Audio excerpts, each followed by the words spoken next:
कुंभ और निकुंभ के वध के बाद युद्ध और भी भयंकर हो गया था।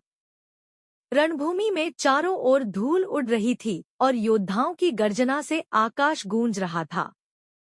तभी लंका की ओर से एक और विशालकाय राक्षस योद्धा अपने रथ पर सवार होकर युद्धभूमि में आया। उसका नाम मकराक्ष था, जो रावण के सेनापतियों में से एक महान योद्धा था। मकराक्ष का रूप अत्यंत भयावह था। उसकी आंखें अग्नि की तरह चमक रही थी और उसके हाथों में विशाल धनुष था।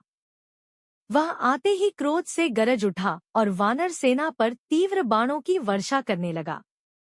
उसके बाणों की गति इतनी तेज थी कि अनेक वानर घायल होकर भूमि पर गिरने लगे। वानर सेना कुछ समय के लिए विचलित हो गई। यह देखकर हनुमान जी और अंगद तुरंत आगे बढ़े और मकराक्ष का सामना करने लगे। हनुमान जी ने एक विशाल पर्वतशिला उठाकर उसकी ओर फेंकी, परंतु मकराक्ष ने अपने तीखे बाणों से उसे आकाश में ही चूर-चूर कर दिया। यह देखकर श्रीराम स्वयं आगे बढ़े।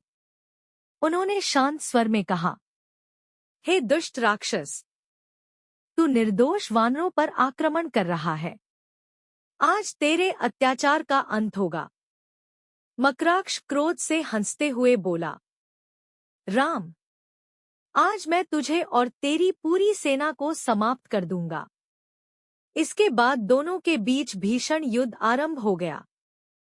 मकराक्ष लगातार बाणों की वर्षा करता रहा, परंतु श्रीराम अपने दिव्य धनुष से उन सभी बाणों को काटते जाते थे। कुछ समय तक युद्ध चलता रहा और पूरा आकाश उनके अस्त्रों की चमक से प्रकाशमान हो उठा। अंत में श्रीराम ने अपने धनुष पर एक दिव्य अग्निबाण चढ़ाया।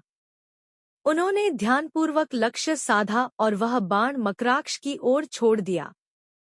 वह बाण बिजली की तरह वेग से उड़ता हुआ गया और सीधे मकराक्ष के वक्षस्थल में जा लगा। बाण लगते ही मकराक्ष जोर से गर्जना करता हुआ अपने रथ से नीचे गिर पड़ा। कुछ ही क्षणों में उसका प्राणांत हो गया। मकराक्ष के मारे जाते ही वानर सेना जय श्रीराम के जयघोष से गूंज उठी। दूसरी ओर राक्षस सेना में भय और निराशा फैल गई। जब यह समाचार लंका पहुंचा, तो रावण का क्रोध और भी बढ़ गया। उसे समझ आ गया था कि अब युद्ध अपने अंतिम और सबसे भयानक चरण की ओर बढ़ रहा है। भगवान राम के लिए कृपया वीडियो को लाइक करें, चैनल को सब्सक्राइब करें और कमेंट में जय श्री राम जरूर लिखें।